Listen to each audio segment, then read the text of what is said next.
Hey everybody, it's Shaman Sister Sin, and you're listening to the Meditations and More podcast brought to you by littleshaman.org. That's me, Little Shaman. Today I want to talk to you about how narcissists need a partner in their denial. Denial drives a huge amount of the narcissist behavior. It's a large motivation, so I thought we would address it on the show today. Denial is very important to the pathologically narcissistic defense structure. The pathologically narcissistic person's entire existence is predicated upon being able to deny reality enough so that they can function. They deny everything, up to and usually including who they are. The false image of themselves that they impose upon the world, the lying, the blame shifting, the gaslighting, the projection of their feelings and behaviors onto other people, the ridiculous overreactions, or conversely, the lack of any reaction at all. These are all attempts at denial. Now, many people believe that the narcissist's manipulations and misrepresentations of themselves are for others, that they're designed to ensnare others in their trap. It's true that they employ many manipulations against other people, but the truth is, the person they're usually trying to convince is themselves. That's why they need to involve other people. If they only see others as reflections of themselves, and if they require input from others to create any self-worth, which they do, then they need that person or those people to believe in what they say they are. Otherwise, the illusion falls apart. They are looking for a partner in their denial of who they believe they really are. It's kind of like Tinkerbell from Peter Pan. She cannot exist unless people believe in her. If they don't, she will just die. She'll just wink out of existence. In order for a pathologically narcissistic person to exist, they have to have this false image to believe in. In order for them to believe in it, they need other people to believe in it. If they don't have that false image to believe in, the shame and the pain that they feel because of the reality of who they think they are is too much. They can't bear it. They can't take it. This is why denial is so important. These are people who have generally spent their entire lives trying to pretend they're someone other than who they are because, for whatever reason, they imagine who they actually are is too painful and hideous. Face that, it's not happening. So they deny and they pretend. Like a child, they simply turn away from what they don't like or can't process and pretend that things are different.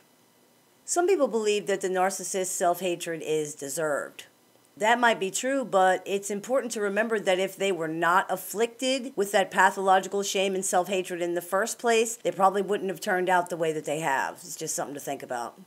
There are some who will say and have said that this paints narcissists as victims and gives excuses for the narcissist behavior. To them, I say there's a difference between an excuse and an explanation. I don't rage against narcissists. I don't use a lot of colorful language or anything like that to describe them because that doesn't help anybody learn anything. I don't hate narcissists. I think what they've become is a shame on many levels as a fellow human being. But that doesn't mean their terrible behavior is excusable because it isn't, ever.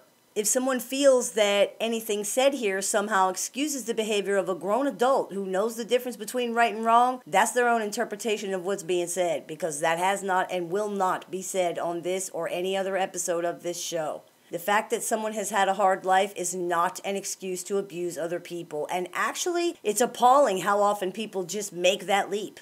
Nothing excuses abuse, not even mental illness, if a person knows right from wrong. And narcissists know right from wrong. They just don't care.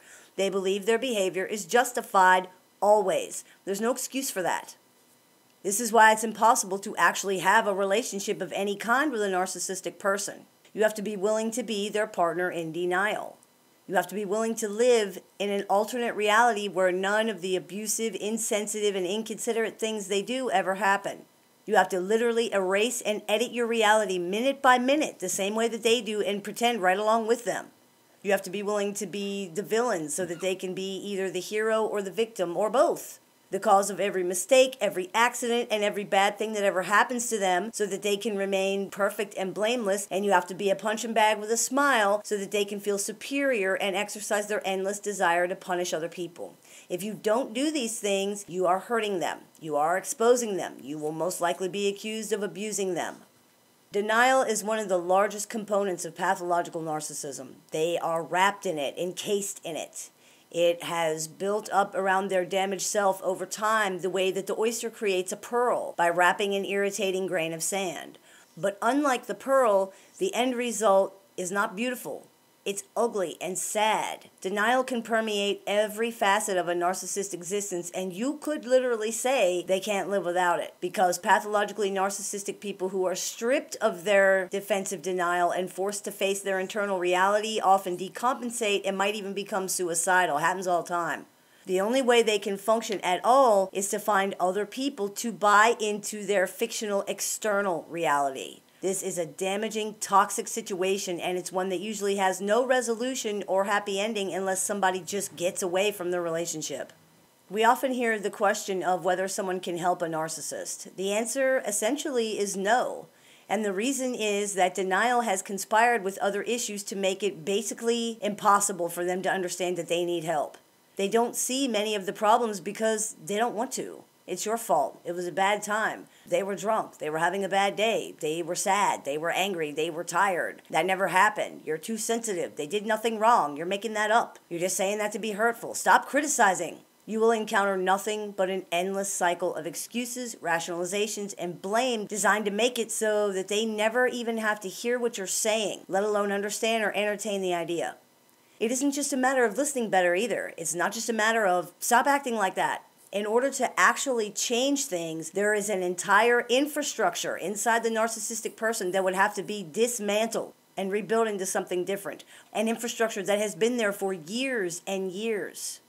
This would take years to do, and they have to be willing to go through what seems like endless agony and pain in order to do it.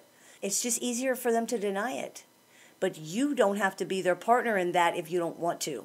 You can live in reality and accept things as they are. That is your choice, and it's true freedom. No one deserves to be a prisoner of denial. I hope this clears a few things up for you. As always, I look forward to your comments, questions, and suggestions, so please keep those coming. I take appointments online and over the phone Monday through Friday, so if you're interested in speaking with me, you can visit littleshaman.org and click the Book an Appointment tab to go ahead and do that, or you can use the link that's available down there in the information section of this video. You've been listening to the Meditations and More podcast brought to you by littleshaman.org. That's me, the Little Shaman. May the Great Spirit bless you and have a wonderful day.